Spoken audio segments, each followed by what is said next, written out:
Le jour où mon monde s'est écroulé commença par un matin parisien ordinaire de printemps, avec le bruit familier des voitures sur les pavés et l'odeur du café qui montait de la boulangerie d'en bas. Je m'appelle Madeleine, j'ai 63 ans, et pendant 30 années j'ai cru connaître ma famille. Je pensais que l'amour et la loyauté signifiaient quelque chose, jusqu'au jour où mon mari Henri est mort et où j'ai découvert à quel point je m'étais trompée. La lecture du testament eut lieu dans l'étude de Maître Dubois, un notaire âgé aux lunettes qui glissait sur son nez tandis qu'il lisait les documents. J'étais assise dans un fauteuil de cuir usé, les mains entrelacées sur mes genoux, essayant de contrôler mes nerfs. Ma fille Séverine était à mes côtés, vêtue d'un tailleur noir coûteux que je ne me souvenais pas lui avoir vu porter auparavant. Sa posture était rigide, expectative. « Bien », commença Maître Dubois en s'éclaircissant la gorge.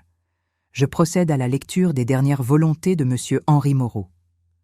Mon cœur battait fort. Henri et moi avions été mariés pendant 25 ans. Nous avions travaillé ensemble pour construire une vie, un foyer, un avenir. Naturellement, j'avais supposé que tout serait divisé équitablement, ou que peut-être la plus grande partie me reviendrait, considérant que Séverine avait déjà sa propre carrière d'avocate prospère. « À ma chère épouse Madeleine », lut Maître Dubois, et je me redressai. « Je lègue la propriété de Seine-et-Marne, route de Fontainebleau, avec tout son contenu. » Je fronçai les sourcils. Cette propriété était une vieille bâtisse délabrée qu'Henri avait héritée de son père des années auparavant. Nous n'en avions jamais rien fait, car elle nécessitait trop de travaux. « À ma bien-aimée fille Séverine, » continua Maître Dubois, « je lègue l'appartement familial avenue Mozart, tous les comptes bancaires, investissements et la somme totale de 6 millions d'euros. » Le monde s'arrêta. 6 millions d'euros. L'appartement où j'avais vécu pendant 25 ans, tout ce que nous avions construit ensemble. Séverine avait tout reçu, et moi, j'avais reçu une propriété qui tombait en ruine. « Il doit y avoir une erreur, » murmurai-je, ma voix à peine un chuchotement. Séverine se tourna vers moi avec un sourire qui n'atteignait pas ses yeux. « Il n'y a pas d'erreur, maman. Papa savait ce qu'il faisait. » Maître Dubois me regarda avec quelque chose qui ressemblait à de la compassion. « Les termes sont très clairs, Madame Moreau. Votre époux a été très spécifique concernant ses volontés. » Nous sortîmes de l'étude en silence. Le soleil d'avril semblait trop brillant, presque cruel. Pendant le trajet de retour à la maison dans le 16e arrondissement, Séverine ne dit pas un mot, mais je pouvais sentir sa satisfaction émaner d'elle comme la chaleur d'un four. Ce soir-là, tandis que je préparais le dîner comme je l'avais fait pendant des décennies, Séverine finit par parler. « Maman, nous devons discuter des arrangements de logement. » Je posai le couteau sur la planche à découper. « Quels arrangements ? » « Eh bien, c'est mon appartement maintenant, et franchement, je pense qu'il est temps que tu aies ton propre espace. » Je la fixai, espérant quelques signes qu'elle plaisantait. « Séverine, c'est ma maison depuis 25 ans. C'est ici que j'ai construit ma vie avec ton père. »« Papa n'est plus là, » dit-elle froidement. « Et cet appartement est à moi. Maintenant, tu as la propriété. » La propriété n'a pas l'électricité, Séverine, ni l'eau courante. Le toit s'effondre. Elle haussa les épaules, comme si mes problèmes étaient insignifiants. « Alors, il faudra que tu la répares. »« Non, écoute, je ne veux pas que cela devienne désagréable. Je te donne 1 semaine pour faire tes bagages. » Je me sentis comme si j'avais reçu une gifle. 1 semaine. « 1 semaine, » répéta-t-elle. Puis elle ajouta avec un sourire glacial. « Considère cela comme une opportunité d'indépendance, maman. Tu as toujours dit que tu voulais plus de temps pour toi. » Les jours suivants furent un tourbillon de confusion et de douleur. J'empaquetais mes affaires personnelles, les photographies de famille, les vêtements qui rentraient dans 2 valises. Séverine supervisait tout comme un faucon, s'assurant que je n'emportais rien qu'elle considérait comme précieux. « Ça non », me dit-elle quand j'essayais de prendre le service de porcelaine que ma mère m'avait donné. « Cela fait partie de la maison. » C'était à ma mère, Séverine. Et maintenant, cela fait partie de mon héritage. Le dernier jour, tandis que je chargeais mes valises dans ma vieille Citroën, Séverine sortit de l'appartement. Elle portait une robe de créateur neuve et des bijoux que je ne reconnaissais pas. J'espère que tu comprends que ce n'est pas personnel, maman, dit-elle, mais son ton suggérait le contraire. Papa avait évidemment ses raisons pour faire cela. Et quelles crois-tu que furent ces raisons ? Demandai-je, ma voix se brisant légèrement. Séverine s'approcha de moi et pendant un moment, je pensais qu'elle montrerait enfin un peu de compassion. Au lieu de cela, son expression se durcit. Peut-être parce qu'il s'est finalement rendu compte que tu avais toujours été un fardeau, dépendant toujours de lui, ne contribuant jamais vraiment. Peut-être voulait-il s'assurer que moi, qui ai vraiment fait quelque chose de ma vie, j'ai ce que je méritais. Ces mots me frappèrent comme des balles. Séverine, j'ai sacrifié ma carrière pour t'élever. J'ai quitté mon travail pour être femme au foyer, parce que toi et ton père le vouliez ainsi. Personne ne t'a forcé à faire quoi que ce soit, maman. C'était tes décisions. Je montais dans la voiture, les mains tremblantes. Séverine resta dans l'entrée, me regardant m'éloigner du seul foyer que j'avais connu en tant qu'adulte. Quand j'arrivais à la propriété de Seine-et-Marne, le soleil se couchait. La structure paraissait encore plus délabrée que dans mes souvenirs. La peinture s'écaillait, il y avait des fenêtres brisées et l'escalier du perron vacillait dangereusement. Mais c'était tout ce que j'avais. Cette première nuit, allongée sur le sol sur une vieille couverture, regardant les étoiles à travers un trou dans le toit, je pleurais comme je n'avais pas pleuré depuis mon enfance. Pas seulement à cause de la perte de ma maison, mais à cause de la perte de la fille que je pensais connaître.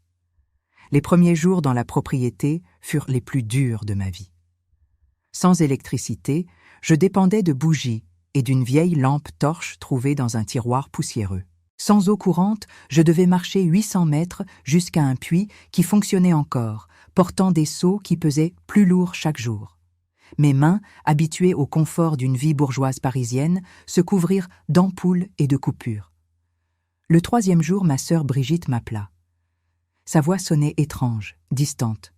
« Madeleine, est-ce vrai ce que dit Séverine ?»« Qu'est-ce qu'elle dit ?» demandai-je, bien qu'une partie de moi le savait déjà. « Elle dit que tu as attaqué le notaire quand tu as lu le testament, que tu as crié et fait une scène parce qu'on ne t'avait pas tout laissé. » Le téléphone me sembla lourd dans ma main. « Brigitte, c'est complètement faux. Je n'ai jamais... » Elle dit aussi que tu l'as harcelée, exigeant de l'argent, la menaçant d'engager un avocat pour contester le testament. C'est un mensonge. Ma voix se brisa. « Brigitte, je suis ta sœur. Tu me connais mieux que cela. » Il y eut une pause longue et douloureuse. « Je ne sais que penser, Madeleine. Séverine semblait très bouleversée quand elle m'a appelée. Elle a dit qu'elle avait peur de toi. » Après avoir raccroché, je m'assis sur le parquet pourri de la propriété et pleurai jusqu'à ce qu'il ne me reste plus de larmes. Séverine ne m'avait pas seulement pris ma maison, elle détruisait systématiquement toutes mes autres relations. Le lendemain, ma belle-sœur Margot annula notre tradition du déjeuner du vendredi. « Je pense qu'il vaut mieux que tu prennes du temps pour toi, Madeleine, pour réfléchir aux choses. » Puis, ce fut ma cousine Claire, qui avait été comme une sœur pour moi. « Séverine dit que tu bois beaucoup depuis qu'Henri est mort. Tu devrais peut-être chercher de l'aide. » Chaque appel téléphonique était un poignard. Séverine avait soigneusement construit un récit où j'étais la méchante, la veuve cupide et désespérée qui ne pouvait accepter que son propre mari ne lui fasse pas confiance avec sa fortune. Une semaine après avoir emménagé dans la propriété, Séverine apparut à ma porte. Elle arriva dans une BMW rouge flambant neuve, portant un manteau qui coûtait probablement plus que ma voiture. « Bonjour, maman », dit-elle avec un faux sourire. « Je suis venue voir comment tu t'adaptes. » Je la regardais à travers la porte grillagée cassée, essayant de traiter sa présence. « Que veux-tu, Séverine ? Ne puis-je pas rendre visite à ma mère ?» Elle rit, mais cela sonnait creux. « Mon Dieu, cet endroit est vraiment un désastre, n'est-ce pas ? Regarde ces fenêtres cassées et ce toit. Tu vis vraiment ici ? Je n'ai pas le choix. Eh bien, il faudra que tu fasses avec. » Elle se rapprocha et baissa la voix. « Tu sais, maman, j'ai parlé à la famille de toi. » Mon estomac se serra. « Qu'est-ce que tu leur as dit ? » Seulement la vérité, que tu as été très amère depuis la lecture du testament, que tu ne peux pas accepter les décisions de papa que tu as fait des commentaires très désagréables sur moi. Séverine, ce n'est pas vrai et tu le sais. Elle haussa les épaules. La perception, c'est la réalité, maman. Et la perception, c'est que tu ne gères pas bien le deuil.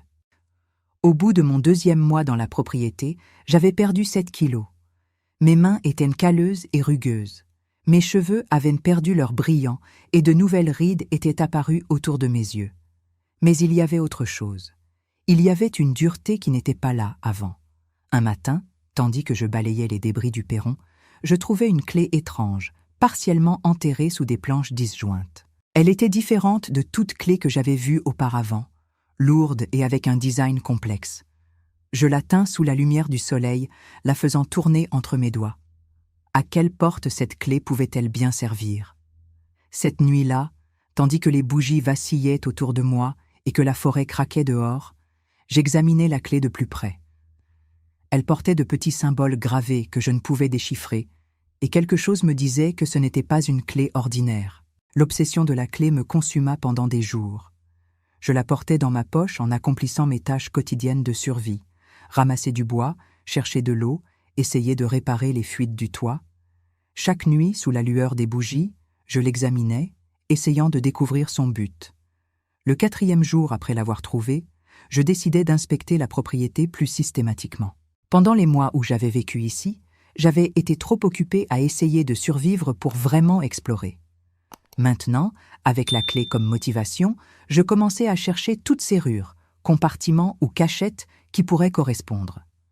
Je commençais par la cave, un espace humide plein de toiles d'araignée que j'avais évité jusqu'à présent.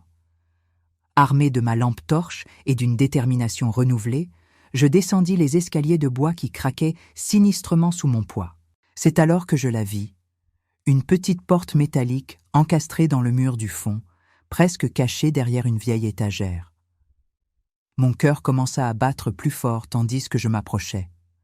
La porte avait une petite serrure ornementée avec les mêmes symboles gravés que j'avais vus sur la clé. Avec des mains tremblantes, je sortis la clé de ma poche et l'insérai dans la serrure. Elle s'ajustait parfaitement. Le mécanisme tourna avec un clic doux. Malgré les années qu'elle avait probablement passées fermée, la porte s'ouvrit, révélant un petit espace, comme un coffre-fort encastré dans le mur. À l'intérieur se trouvait une épaisse enveloppe Kraft et une boîte métallique plus petite. Je pris les 2 objets avec précaution et remontai les escaliers, mon cœur battant d'un mélange d'anticipation et de peur. Une fois en haut, sous la meilleure lumière que je pouvais obtenir, j'ouvris d'abord l'enveloppe. Elle contenait des documents légaux que je ne compris pas au début. Actes de propriété, cartes topographiques et papiers avec des sceaux officiels de l'État. Mais tandis que je lisais plus attentivement, utilisant une loupe trouvée dans un des tiroirs, je commençais à comprendre ce que j'avais entre mes mains. C'étaient des droits miniers, des droits d'extraction pour toute la propriété où était située la bâtisse, et pas seulement pour la petite parcelle que je pouvais voir, mais pour 80 hectares, s'étendant vers les collines. Ma respiration s'accéléra tandis que je lisais les documents. Selon les papiers datant des années 1920, la famille d'Henri possédait les droits miniers de cette terre depuis des générations. Mais plus important encore, il y avait un rapport géologique récent, daté de seulement 2 ans avant la mort d'Henri. Le rapport indiquait des gisements significatifs de quartz de haute qualité, ainsi que d'éventuels filons de pierres semi-précieuses. Mais ce qui me coupa le souffle fut la dernière page. Une offre d'achat d'une compagnie minière pour les droits d'extraction, 12 millions d'euros. L'offre avait été faite 6 mois avant qu'Henri ne meure, mais selon une note manuscrite dans la marge, il l'avait refusée. « J'attendrai le bon moment », avait-il écrit de son écriture familière. Avec des mains qui tremblaient violemment, j'ouvris la petite boîte métallique. À l'intérieur se trouvait une lettre scellée avec mon nom écrit de la main d'Henri. « Ma chère Madeleine », commençait la lettre. « Si tu lis ceci, cela signifie que tu as trouvé ce que j'ai laissé pour toi. J'espère que Séverine n'a pas été trop cruelle, mais connaissant sa nature, elle l'a probablement été. » Je dus m'arrêter de lire pour essuyer les larmes qui avaient commencé à tomber sur le papier. Je sais que tu te demanderas pourquoi j'ai fait les choses de cette façon. Pourquoi j'ai donné l'appartement et l'argent à Séverine, tandis qu'à toi je laissais cette propriété qui semble ne rien valoir? La réponse est simple. Je te connais, Madeleine. Je connais ta force, ta résilience, ta capacité à survivre et prospérer, même dans les circonstances les plus difficiles. Séverine n'a jamais eu à lutter pour quoi que ce soit. Nous lui avons tout donné sur un plateau d'argent, et je crains que cela en ait fait quelqu'un que je ne reconnais plus, quelqu'un de cupide, manipulateur, sans vraie compassion pour les autres. Ma respiration était irrégulière tandis que je continuais à lire. Mais toi, mon amour, tu as quelque chose que Séverine n'aura jamais, une vraie force intérieure. Je savais que si quelqu'un pouvait survivre dans cette propriété assez longtemps pour trouver ce trésor, ce serait toi. Considère cela comme une épreuve finale, une que Séverine n'aurait jamais réussi. Les droits miniers de cette propriété valent bien plus que l'appartement et l'argent que j'ai laissé à Séverine, mais plus que cela, ils sont ta liberté, ton indépendance, ton opportunité de vivre le reste de ta vie selon tes propres termes, sans dépendre de personne. Cette nuit-là, pour la première fois depuis des mois, je ne me sentis ni désespérée, ni abandonnée. Je me sentis puissante. Pendant les semaines suivantes, j'étudiais discrètement le comportement de Séverine. Dans un quartier comme le 16e arrondissement, les nouvelles voyagent vite. Ce que j'entendis ne me surprit pas, bien que cela aurait dû. Cette Séverine Moreau dépense de l'argent comme si cela n'allait jamais se terminer, murmura Madame Dupont dans la file du Monoprix. Elle a acheté 3 voitures le mois dernier. Et ce voyage en Asie qu'elle planifie, ajouta son amie. 2 mois dans les meilleurs hôtels. Cela doit coûter une fortune. Ma nièce travaille chez Cartier, continua Madame Dupont. Elle dit que Séverine y est allée 4 fois, achetant des colliers et des bracelets qui coûtent plus que mon salaire annuel. 6 mois après avoir emménagé dans la propriété, j'avais vendu les droits miniers à la compagnie minière la plus fiable pour 15 millions d'euros, après une négociation soigneuse qui m'assurait également des royalties futures. Mais je gardais ma vie simple, du moins en apparence. Un soir d'automne, je reçus l'appel que j'attendais. « Maman !» La voix de Séverine sonnait petite, vulnérable, d'une manière que je n'avais pas entendue depuis qu'elle était enfant. « Bonsoir, Séverine. Maman, j'ai besoin de te parler. Est-ce que je peux venir te voir? Quand? Maintenant, c'est urgent. » 1 heure plus tard, j'entendis le son familier de sa voiture s'approchant par le chemin de terre, mais quand je sortis sur le perron, je vis que ce n'était plus la BMW rouge. C'était une berline d'occasion, probablement de 10 ans. Séverine sortit de la voiture lentement, comme si chaque mouvement lui coûtait un effort. Quand elle s'approcha de la lumière du perron, je pus voir qu'elle avait pleuré. « Maman », commença-t-elle, sa voix se brisant. « J'ai fait des erreurs terribles. »« Entre », dis-je simplement. Elle s'assit dans la chaise que j'avais mise pour les visites, regardant autour d'elle avec des yeux qui semblaient voir l'endroit pour la première fois. « Ce n'est vraiment pas si mal que je le pensais, » murmura-t-elle. « Tu as fait des améliorations. »« J'ai fait ce que j'ai pu. » Elle resta silencieuse pendant un long moment, tordant ses mains sur ses genoux. Finalement, elle leva les yeux vers moi. « Maman, je suis en difficulté. Des difficultés sérieuses. »« Quel genre de difficultés ? » ?»« L'argent. Je dois beaucoup d'argent, plus que je ne peux rembourser. »« Combien ? 400 000 euros. » Sa voix était à peine un chuchotement. Je pensais avoir plus de temps. Je pensais que l'argent de papa durerait toujours, mais j'ai fait des investissements stupides. J'ai acheté, j'ai dépensé sans réfléchir. Et que veux-tu que je fasse ? J'ai besoin de ton aide, maman. Je sais que je ne le mérite pas. Je sais que j'ai été horrible avec toi, mais tu es la seule famille que j'ai. Les larmes commencèrent à couler sur ses joues, et pendant un moment, mon cœur se radoucit. C'était ma fille, après tout. Séverine, il y a 6 mois, tu m'as dit d'aller vivre avec les animaux. Tu m'as appelée vieille pauvre, tu m'as humiliée devant ton père mort, et tu m'as chassée du seul foyer que j'avais connu. Je sais, maman, je sais, et je le regrette tellement. Et tu m'as pris mes photographies de famille, mes vêtements, même le service de porcelaine de ma mère.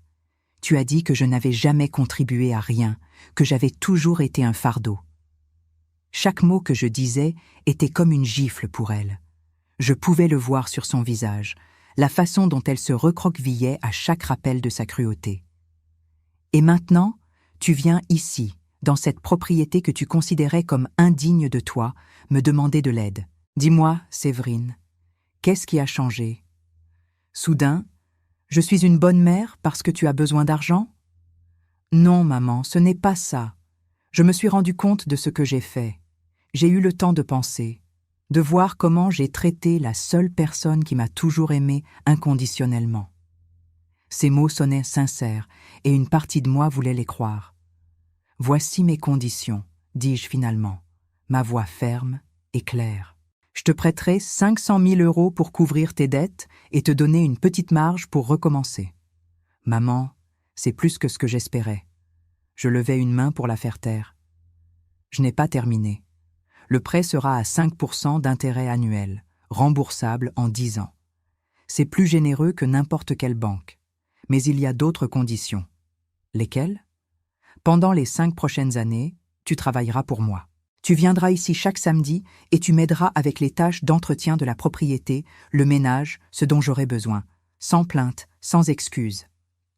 Je vis son visage changer légèrement, mais elle acquiesça. D'accord. Et chaque fois que tu viendras, tu me parleras avec respect. Finis les commentaires méprisants ou condescendants auxquels tu m'avais habitué. Tu me traiteras comme la mère que j'ai toujours été, pas comme l'obstacle que tu avais décidé que j'étais. Oui, maman. Enfin, dis-je en me levant et en marchant vers mon bureau, je veux que tu écrives une lettre, des excuses complètes pour tout ce que tu m'as fait. Pas pour moi, mais pour ta propre croissance, et je veux que tu la lises à voix haute à toute la famille lors de la prochaine réunion de Noël. Séverine pâlit. Maman, c'est humiliant. Humiliant? Je la regardais directement dans les yeux. Tu trouves humiliant de devoir t'excuser d'avoir humilié ta propre mère? Elle baissa les yeux, honteuse.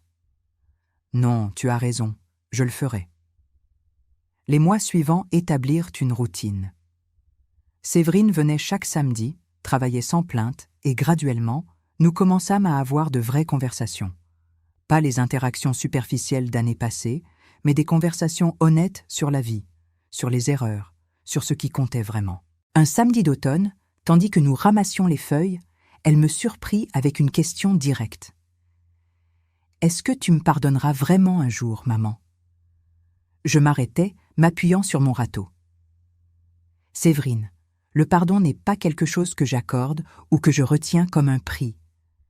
C'est quelque chose qui arrive naturellement quand je vois de vrais changements. Et en as-tu vu? Des changements réels ?» Je la regardais, cette femme de 40 ans qui avait redécouvert l'humilité de la manière la plus difficile. « Oui, j'en ai vu.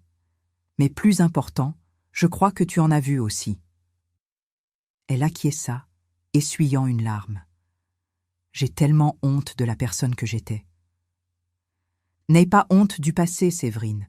Utilise-le pour être meilleure dans l'avenir. Noël arriva et avec lui, la première réunion de famille depuis mon exil. Séverine avait tenu sa promesse et écrit une lettre complète, s'excusant non seulement auprès de moi, mais aussi auprès de toute la famille pour les mensonges qu'elle avait répandus sur moi.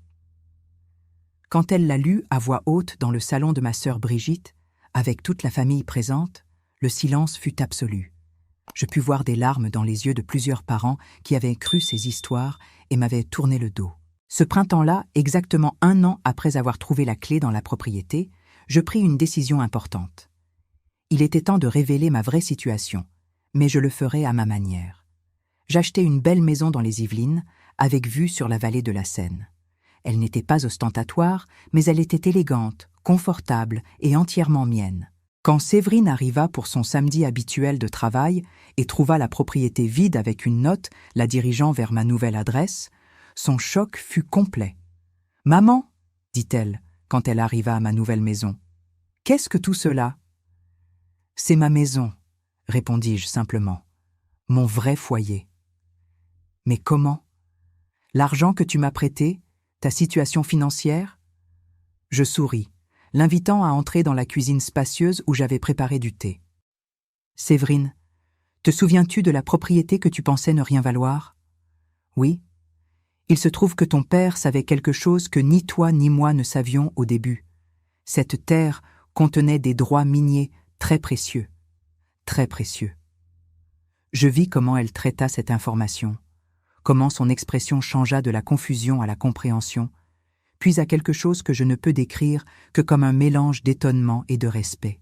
Tu veux dire que papa savait? Ton père savait exactement ce qu'il faisait. Il savait que tu gaspillerais l'argent liquide, mais que j'aurais la patience et la sagesse de découvrir le vrai trésor qu'il m'avait laissé. Séverine resta silencieuse longtemps. Finalement, elle leva les yeux vers moi. Alors, tu n'avais jamais besoin de mon argent. Tu aurais pu me laisser subir les conséquences de mes actions. Oui, j'aurais pu. Pourquoi ne l'as-tu pas fait? Je m'approchai d'elle et posai ma main sur la sienne. Parce que malgré tout ce qui s'est passé, tu restes ma fille, et parce que je croyais que la personne que tu étais autrefois existait encore quelque part en toi. Les larmes commencèrent à couler sur ses joues. Je ne le mérite pas. Peut-être pas, dis-je doucement. Mais l'amour d'une mère ne se base pas toujours sur ce qu'on mérite. Cet été-là, Séverine finit de rembourser son prêt 3 ans avant l'échéance prévue. Elle avait reconstruit son cabinet d'avocate avec une approche complètement différente, se spécialisant dans l'aide aux familles en crise financière. Elle disait que c'était sa façon de rendre service. Un soir, tandis que j'étais assise sur ma terrasse, observant les lumières de la vallée en contrebas, je réfléchis à l'année extraordinaire qui s'était écoulée. J'avais perdu une famille qui me tenait pour acquise et gagné le respect d'une fille qui avait appris à me valoriser. Henri avait eu raison. J'étais plus forte que quiconque n'avait pensé, y compris moi-même. Et parfois, la plus grande victoire n'est pas d'obtenir ce qu'on veut, mais de découvrir qu'on avait déjà tout ce dont on avait besoin pour être heureuse. Cette nuit-là, regardant les étoiles dans le ciel paisible de l'Île-de-France, je compris enfin la leçon qu'Henri avait voulu m'enseigner.